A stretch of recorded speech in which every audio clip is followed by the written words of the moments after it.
Bapak, Ibu, saudara dan saudari yang terkasih dalam Kristus, salam pada semua. Hari ini saya mau membawa satu renungan, barangkali singkat, semoga singkat, dengan judul Persaudaraan dalam Keluarga. Aneh ya, waktu mereka minta saya membicarakan tentang hal itu, persaudaraan dalam keluarga. Tentu saja tak mungkin tidak ada rasa persaudaraan dalam satu keluarga. Namun pikir-pikir ya bisa jadi bahwa persaudaraan itu ada dan bisa jadi bahwa tidak ada. Dalam contoh kehidupan sehari-hari selalu ada contoh yang baik, yang positif. Banyak kisah yang kita bisa melihat dalam keluarga kita sendiri masing-masing. Tapi juga ada contoh-contoh negatif, peristiwa-peristiwa negatif.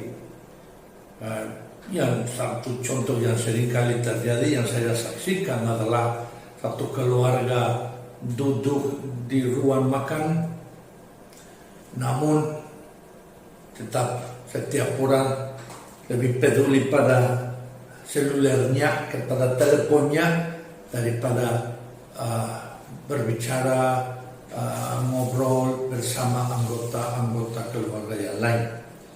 Dan itu yang terjadi pada suatu saat, bisa terjadi dalam saat-saat yang lain, di mana masing-masing anggota berfokus pada mereka punya urusan dan tidak terlalu peduli kepada masalah-masalah dan kejadian-kejadian di dalam keluarga. Kalau memang sering terjadi bahwa orang-orang tertentu menemukan teman-temannya di luar keluarga dan bukan di dalam keluarga. Seringkali saya dengar, barangkali Anda juga dengar, bahwa orang bilang, saya tidak bisa pilih anggota keluarga, tapi saya bisa pilih teman-teman. Saudara dan saudari yang terkasih, hubungan darah saja bisa menciptakan satu keluarga tanpa jiwa, tanpa hubungan hangat, akrab, tanpa rasa persaudaraan. Hanya cinta kasih yang menjadikan satu kelompok orang di mana ada hubungan darah itu menjadi sungguh-sungguh satu keluarga di mana ada semangat persaudaraan dan di mana semua anggota keluarga itu bisa menemukan bahwa teman-teman yang terbaik ada pertama-tama dan terutama di dalam keluarga. Kita sering kali dengar hari-hari ini bahwa semakin mengasihi, semakin terlibat, semakin diberkati. Tapi semakin mengasihi itu penting sekali dalam satu keluarga. Karena semakin mengasihi, semakin menjadi keluarga di mana kebajikan-kebajikan, hubungan yang antara anggota-anggota keluarga, nilai-nilai yang kita diteruskan dalam generasi dan dari generasi ke generasi dalam satu keluarga. Di situ setiap anggota bisa menemukan bahwa memang teman terbaik ada di dalam rumah, yaitu bahwa orang-orang di dalam keluarga bukan hanya kerabat, bukan hanya saudara, papa, mama, anak, cucu, tetapi juga seorang teman, seorang yang sungguh-sungguh saudara. Elemen negatif ada banyak yang bisa mengganggu persaudaraan itu. Saya tidak bisa sebutkan di sini banyak-banyak, tapi membicarakan terutama dua hal. Pertama, individualisme yang sangat tinggi pada masa modern ini. Apalagi dengan seperti tadi saya katakan masa seluler ini, seluler yang seringkali membantu kita untuk bisa koneksi dengan orang-orang di ujung dunia lain, tapi yang mencegahkan kita bisa berhubungan dengan orang-orang yang terdekat, orang-orang yang ada di sekitar kita ini. Tapi ada alasan-alasan lain. Orang bisa terhubung dengan orang lain di ujung bumi karena banyak alasan. Terutama juga masalah-masalah afektif, karena memang menemukan bahwa lebih bisa akrab dan bisa berteman dengan orang-orang yang jauh. Tapi sekali lagi, individualisme itu membuat kita menjauhi diri dari keluarga. Kemudian ada kepentingan materialis. Anak-anak yang memang katakanlah menghormati orang tua, tapi sebetulnya karena mereka memerlukan orang tua, dalam arti memerlukan uang mereka, memerlukan perhatian mereka, memerlukan banyak hal yang duniawi dari mereka.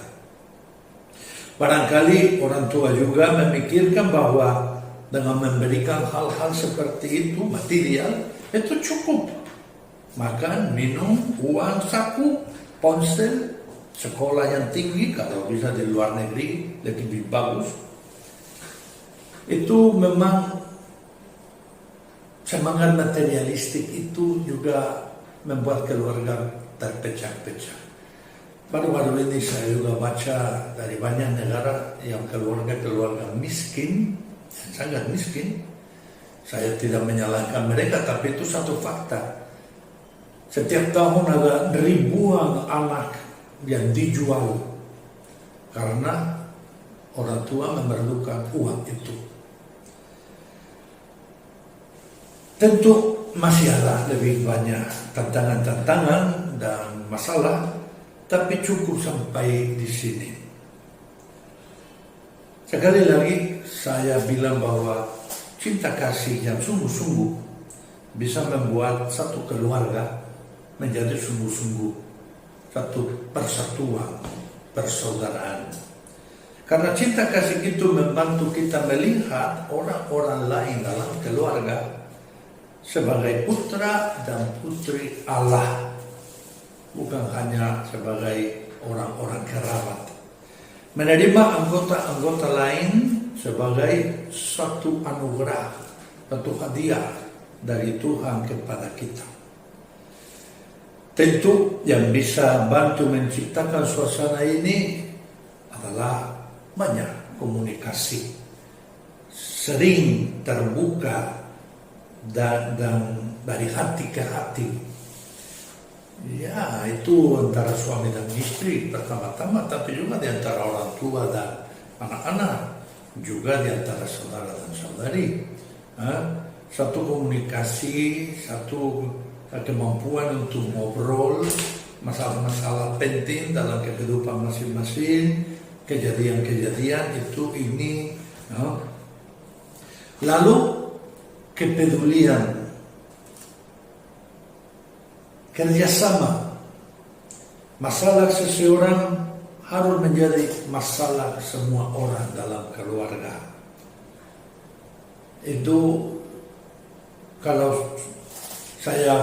misalnya saya satu contoh dari sekolah, pernah satu guru kami merasa bahwa ada anak yang kurang ajar, dalam arti guru sedang mengajar, anak itu pakai earphones dan dengar musik di dalam ruang kelas, sementara yang lain kerja dan mendengarkan guru, dia itu kepalanya gerak-gerak sesuai dengan musik yang dia sedang dengar. Lalu guru tidak bisa bicara sama anak itu, dia tidak mau tahu, dia merasa bebas. Lalu guru panggil orang tuanya. Ya, hari yang berikutnya orang tua kedua-duanya tidak datang, hanya mama, ibu dari anak itu. Tapi sebelum guru bisa mengucapkan, bisa menyatakan masalahnya, ibu itu sudah bilang, jangan ngomong apa-apa. Ini yang pertama dan terakhir kali guru panggil saya di sini. Masalah sekolah itu masalahmu. Masalah anakku itu adalah masalahmu, bukan masalahku. Lalu seketika setelah bicara dia pergi. Anak tentu saja senyum-senyum, ambil earphone dan lagi galeng-galeng kepala, dan tidak peduli tentang pendidikan. Nah, mungkin bukan sampai ekstrem itu, tapi ada ekstrem-ekstrem itu bahwa orang tua tidak peduli dengan masalah anak-anak, atau anak-anak tidak peduli dengan masalah orang tua. Ada orang yang tidak mau tahu tentang masalah orang tua. Tapi kalau ada komunikasi, kalau ada rasa persaudaraan, kalau saling percaya, tentu saja problem masalah satu anggota keluarga menjadi masalah semua anggota keluarga, dan semua akan coba dan berusaha untuk saling membantu. Dalam kisah yang disiapkan untuk hari ini, untuk renungan minggu pertama Prapaskah ini, adalah kisah pernikahan di Kanaan, di mana itu bisa menjadi salah satu contoh bagaimana seorang ibu dan anak, Bunda Maria dan putranya Yesus, memang akrab. Mereka ikut pernikahan itu. Mereka di sana ngobrol. Di Bunda Maria melihat ada satu masalah, langsung terbuka, akrab dengan anaknya dan menyatakan kepadanya, di sini ada masalah kekurangan anggur. Dia percaya, dia sungguh-sungguh dekat dengan anaknya, bukan ragu, bukan takut bicara sama dia, tapi sangat dekat, sangat terbuka dengan dia. Lalu itu memang sikapnya dari Tuhan Yesus. Kalau orang bilang mungkin tidak menghormati ibunya, tidak benar, tapi dia menunjukkan juga rasa akrab, seperti dalam bahasa biasa hari ini, ibu, kenapa minta bantuan dari saya? Waktu saya belum tiba, kenapa saya harus terlibat dalam masalah itu? Tapi Bunda Maria tidak lagi ngomong sama putranya, tapi bicara sama orang-orang yang petugas saat ini di pernikahan. Lalu itu hubungan mereka, dialog mereka itu sangat akrab, sangat terbuka, sangat dari hati ke hati, apa adanya pikiran mereka.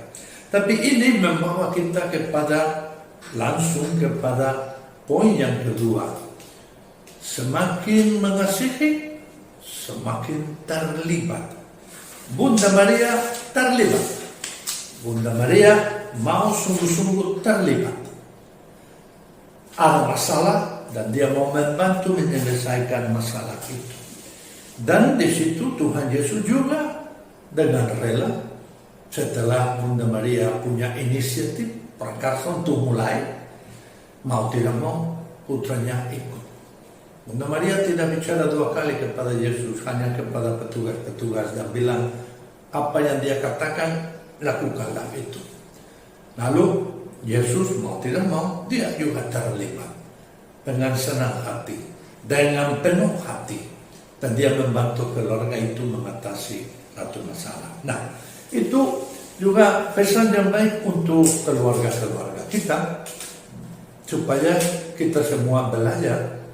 Kalau papa dan mama saya terlibat dalam satu kegiatan gereja atau di tengah masyarakat, kita semua anak-anak sudah,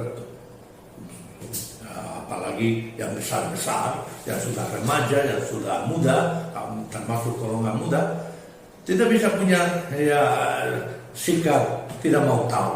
Harus juga ikut terlibat, ikut membantu, ikut bahagia.